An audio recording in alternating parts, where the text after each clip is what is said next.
Matheus Fernandes chose Tottenham over Manchester United, and the reasons should make every Red think hard. Welcome to Carrick United Analysis, your trusted home for everything Manchester United. If you have not already subscribed to our YouTube channel, please go and do that right now. We bring you honest, detailed, and passionate coverage of every Manchester United story, every transfer, and every big moment at Old Trafford. Thousands of United fans already trust us as their daily source for everything Red Devils. And we want you in this family too. Now let us have one of those conversations that is not easy to have but that every honest United fan needs to sit through, because the story is important and the lessons inside it matter a great deal for where this club goes from here. Introduction. Sometimes the transfer market does not just tell you who a club signed or missed out on. Sometimes it tells you something deeper and more important about how a club is being perceived by the very players they are trying to sign. Matheus Fernandes, the 21-year-old West Ham and Portugal midfielder, who was one of the most highly rated young midfielders in English football this past season, has made his decision. He is joining Tottenham Hotspur, not Manchester United, Tottenham. And the reasons why he made that choice, according to sources with direct knowledge of the negotiations speaking to Team Talk, go far beyond money. In fact, his camp was very clear. This was not simply a case of joining the highest bidder. Instead, Fernandes was won over by three specific things that Tottenham offered him that Manchester United could not. And those three things should give every single United fan something very serious to think about this summer. So let us go through every detail of the story together, from who Fernandes actually is, to what happened in the negotiations, to what this result tells us about the current state of Manchester United as a football club. Chapter 1. Who is Matheus Fernandes and why everyone wanted him? Before we get into the painful details of how United lost this race, let us make sure every member of this community understands exactly who Matheus Fernandes is and why this was such a significant transfer battle in the first place. Matheus Goncalo Espanha Fernandes was born on the 10th of July, 2004 in Algeo, a coastal city in the south of Portugal. He grew up playing football locally before being spotted and brought into the famous Sporting CP Academy in Lisbon, one of the most respected football development systems in the whole of Europe. At Sporting, he went through every level of their youth setup before being promoted to their B team and eventually making his senior debut for the club in October 2022 at just 18 years old. His time at Sporting was impressive enough to attract serious interest from Premier League clubs. Southampton, who were always looking for smart early talent acquisitions, moved quickly in August 2024, signing him on a 5-year contract for a fee that represented a serious investment at that stage of his career. At Southampton, he was initially deployed as a number 10 in a more attacking capacity. But he knew himself. He saw himself as a number 8, an all-round box-to-box midfielder who wanted to run, press, carry the ball, and be involved in everything his team did in and out of possession. West Ham, who were being relegated from the Premier League when they signed him from Southampton in August 2025 for more than £40 million, gave him the opportunity to show that self-belief was justified.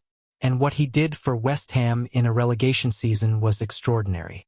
Despite the club going down to the Championship, Fernandes stood out above every other player at the club with his performances. He was nominated for the Premier League Young Player of the Season award. Managers across the league were talking about him. Scouts from across Europe were watching every single time he played. Sky Sports ran a lengthy feature on him in June 2026, listing the specific reasons why United and Europe's biggest clubs were so interested in a midfielder who had technically been relegated twice in 2 seasons with 2 different clubs. The answer was simple. His talent was so obvious and so undeniable that the circumstances around him almost did not matter. What matters when you watch Fernandes play is that you are watching something genuinely special. He is strong, intelligent, technically outstanding, and physically powerful. He carries the ball with confidence and composure. He wins duels. He creates chances. He defends from the front. He is the complete modern midfielder in a way that very few 21-year-olds anywhere in the world can claim to be. By March 2026, he had already made his senior debut for Portugal, coming on as a late substitute in a friendly against the United States in Atlanta. The fact that a 21-year-old playing for a relegated championship club had already been called into the senior Portugal squad, the same squad that contains Bruno Fernandes, Bernardo Silva, and several other elite players, told you everything about the level of respect his talent commanded. When West Ham made clear this summer that they were prepared to sell, they set their price at £85 million and refused to budge no matter what. And immediately a queue formed. Real Madrid were watching. PSG were interested. But the two most determined clubs were Manchester United and Tottenham Hotspur. Here is the question that every United fan needs to answer honestly before we go any further. When you look at this player's profile, his age, his quality, his potential, and his ambition, is there any doubt that this was exactly the kind of signing Manchester United needed to make this summer? Chapter 2. How the race unfolded. Let us now trace the entire story of how this transfer race developed, because the journey from United being favorites to losing out to Tottenham is one that contains several important lessons. According to multiple reports including Roundtable and Football 365, discussions between Fernandes and Manchester United actually began months ago, well before the summer window even officially opened. Talks intensified around a month before the deal was concluded, and during that period United believed they were in a very strong position. They had a specific advantage that no other club could match. United sporting director Jason Wilcox was the man who personally recruited Fernandes to England in the first place, signing him for Southampton during his time in charge there. He had a direct, trusted, and long-standing relationship with both the player and his representatives. That is a huge advantage in any transfer negotiation, and it gave United every reason to feel confident. Manchester United reporter Andy Mitten, speaking on the Talk of the Devils podcast, was very clear at one stage that Fernandes preferred United over all other clubs. He said that United understood the player wanted to join them. He said Fernandes would play for Spurs, but that his preference was Old Trafford. He said the only thing stopping it from happening was whether United were willing to meet the £85 million asking price without getting into a bidding war. And that is where the problem started. West Ham, managed by Jorge Mendes as Fernandes' agent, wanted the highest possible fee and wanted to create an auction between United and Tottenham. Mendes is one of the most powerful and most shrewd agents in world football. He knows exactly how to play clubs off against each other and how to extract maximum value for his clients. And he did exactly that in this situation. The key moment came when Tottenham stepped in with a full and unconditional willingness to pay the £85 million. No arguments, no attempts to negotiate down, no walking away and coming back with a lower offer. Spurs, under Roberto De Zerbi and with a clear vision for how they wanted to build their team, decided that Fernandes was worth every penny of that fee and matched it without hesitation. United, on the other hand, were unwilling to get into what they described as a bidding war. ESPN reported that United decided against matching Tottenham's bid partly because club bosses did not sense that Fernandes had the same burning desire to join United that previous signings like Bryan Mbeumo and Matheus Cunha had shown. Those players had made it absolutely clear they only wanted United, no matter what other clubs offered. Fernandes had not given that same level of commitment, and United decided that was enough reason to step back. Team Talk then delivered the final verdict. Fernandes personally informed Manchester United that his future lay at Tottenham. Not his agent, not an intermediary. The player himself made the call and delivered the message directly. The race was over. Chapter 3. The 3 reasons he chose Spurs. Now let us get into the most important and most revealing part of this entire story. What were the 3 reasons that Matheus Fernandes chose Tottenham over Manchester United? Because understanding this properly is what every United fan in this community needs to do. The first reason was Roberto De Zerbi and his vision. Team Talk reported that Fernandes was completely won over by De Zerbi's plan for how he saw Fernandes fitting into his team and his football. De Zerbi is one of the most highly respected tactical minds in European football right now. His football at Brighton was groundbreaking. His approach at Tottenham has already begun to make a real impact. And when he sat down with Fernandes and explained exactly how he wanted him to play, exactly what role he envisioned for him, and exactly how his specific qualities would be central to everything Spurs were trying to do, Fernandes believed him. The clarity and the specificity of that vision was something that clearly resonated deeply with a player who has always known his own mind about what kind of midfielder he wants to be. The second reason was the direction of Tottenham's project. Under De Zerbi, Tottenham are clearly moving in a very specific and very exciting direction. They are building with quality and purpose. Before this deal, they had already signed goalkeeper Martin Dubravka, defender Jan-Paul van Heck, Marco Senesi, and veteran left-back Andy Robertson. They are also pushing hard for Sandro Tonali from Newcastle.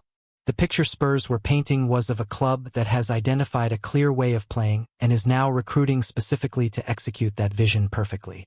Fernandes, still only 21 years old, could see that he would be joining a club at the start of something rather than a club still figuring out its identity.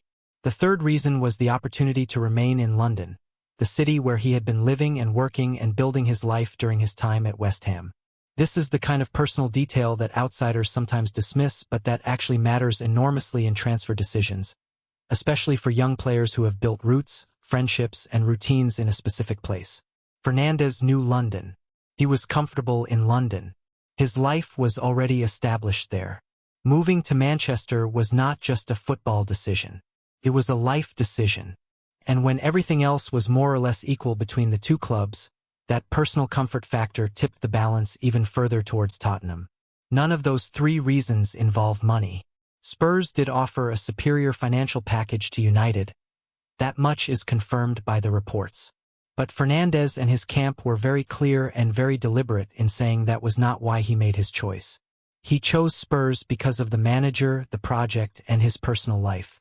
Money was almost secondary. Chapter 4.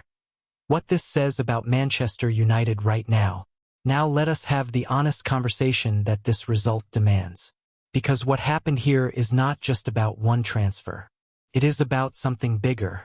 Manchester United have a history and a tradition that makes them one of the most attractive clubs in the world to almost any footballer.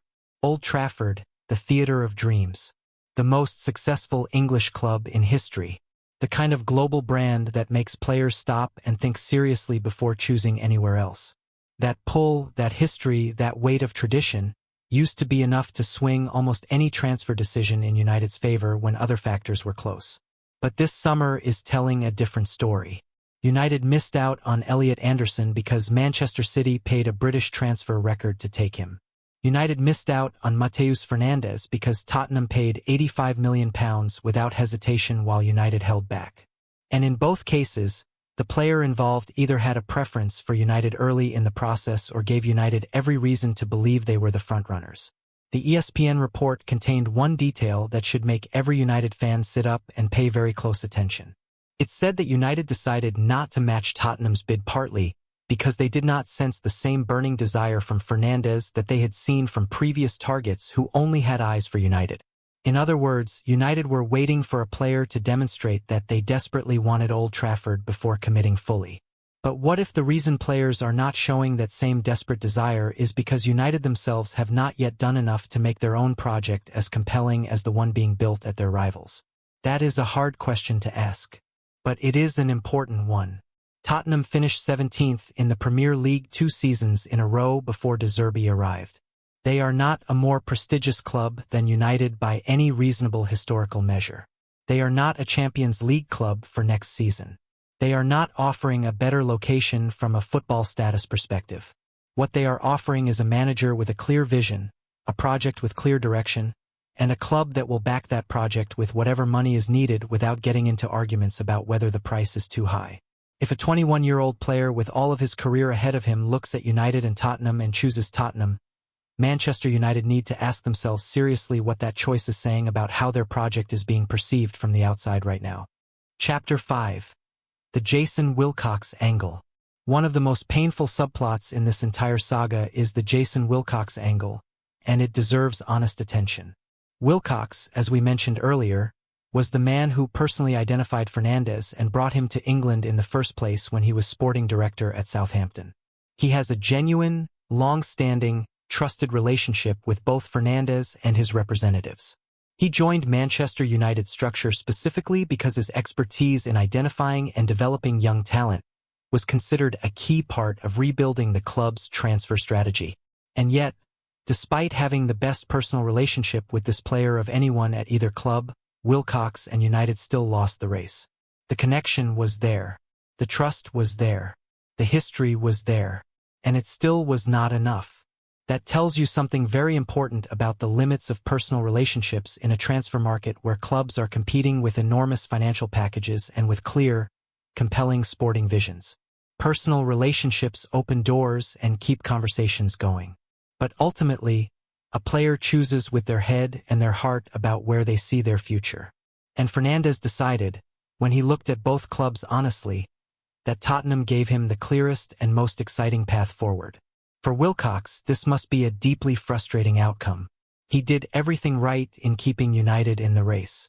The failure came elsewhere, either in the willingness to match the fee or in the inability to match the clarity of vision that De Zerbi's project offered. Chapter 6. What Tottenham have done and why it matters for the bigger picture. Let us also give credit where credit is due, because Tottenham under De Zerbi are doing something genuinely impressive in this transfer market, and it is important to acknowledge that honestly. Fernandes at £85 million is now the biggest transfer fee Tottenham have ever paid, breaking the record they set when they signed Dominic Solanke from Bournemouth for £65 million in 2024. They have also had a bid of around £75 million rejected for Newcastle's Sandro Tonali and are still pursuing that deal, which would mean two massive midfield signings in the same window. They have also added Jan-Paul van Heck, Marco Senesi, and Andy Robertson to strengthen their defense. This is not the Tottenham of recent years who made do and hoped for the best. This is a Tottenham with direction, with purpose, and with a manager whose reputation and clarity of vision is convincing top players to choose them. De Zerbi's growing influence at this club is real, and it proved to be the decisive factor in one of the summer's biggest transfer battles. For United, watching a club that finished 17th in the Premier League twice in a row suddenly become a destination that beats you to a top target should be a loud and clear alarm bell. Not one that causes panic, but one that demands honest reflection about what United are currently offering that makes them the best choice for a top young player with the whole world at his feet. Chapter 7. What United should do next. Let us not end this blog in a place of pure negativity, because this story is not the end of the world for Manchester United. It is a setback. It is a lesson. But it is not a disaster. United still have significant business to do in this window. They have already signed Ederson from Atlanta, which is a positive addition to the midfield. They are still pursuing other targets including Felix Meka, Aurelien Tchouameni, Sandro Tonali, and others. The midfield still needs further investment, and there are multiple options available. But the lesson from the Fernandes saga is very clear. If United identify a player as a priority target, they need to move decisively and quickly, matching the asking price without hesitation when the player's quality justifies it, and making sure their sporting project is being communicated with the same clarity and excitement that De Zerbi communicated Tottenham's vision to Fernandes. Players at the top level do not just choose the biggest name or the biggest wage packet anymore. They choose the manager they believe in and the project that excites them. Michael Carrick needs to be having those kinds of conversations directly and personally with every major target United pursue from this point forward. His voice, his vision, and his belief in the project needs to be front and center of every recruitment pitch. Because if it is not, there will be more Fernandes situations to come. Chapter 8. A message to the community. To everyone here in the Carrick United analysis community, we are not here to sugarcoat things or pretend everything is fine when it is not. The Fernandes situation is genuinely disappointing. A top young player who had an early preference for United ultimately chose somewhere else, and the reasons why he did that are worth taking seriously. But we are also not here to catastrophize or to write off the project before it has had a real chance to prove itself. Michael Carrick deserves time. The rebuild is real. The investment is happening, even if the outcomes have not always gone United's way so far in this particular window. This community is built on honest, thoughtful analysis and genuine passion for Manchester United. We celebrate the wins and we face the losses head-on. This is a loss in the transfer market. The right response is to learn from it and move forward with even more clarity and purpose. Stay with us. This story is far from over. Conclusion. Let us bring it all together one final time. Matheus Fernandes, the 21-year-old Portugal international and one of the most highly rated young midfielders in English football, has chosen Tottenham Hotspur over Manchester United in a deal worth £85 million, smashing Spurs' previous club record. According to Team Talk, The three reasons behind his decision were Roberto De Zerbi's clear and compelling vision for his role, the direction and excitement of Tottenham's overall project, and his desire to remain in London. Spurs offered a superior financial package, but Fernandes and his camp insisted the decision was not about money. United, who had the advantage of sporting director Jason Wilcox's personal relationship with the player, ultimately stepped back from matching the fee after sensing Fernandes did not show the same burning desire to join them that other targets had shown. Here is the question we want every member of the Carrick United analysis community to answer honestly in the comments below. Do you think Manchester United should have paid the £85 million regardless of whether they sensed full desire from the player? And which midfield target do you now believe is the most realistic and most important for United to pursue before this window closes? We want every honest opinion. Drop your thoughts in the comments, share this blog with every United fan you know, and if you have not already done so, please subscribe to the Carrick United Analysis YouTube channel. We are your most trusted daily source for everything Manchester United, always giving you the honest picture even when it is not the one we wanted to deliver. Fernandes has gone to Spurs. Now United need to respond. The window is still open and the work is not finished. Up the Red Devils. Always.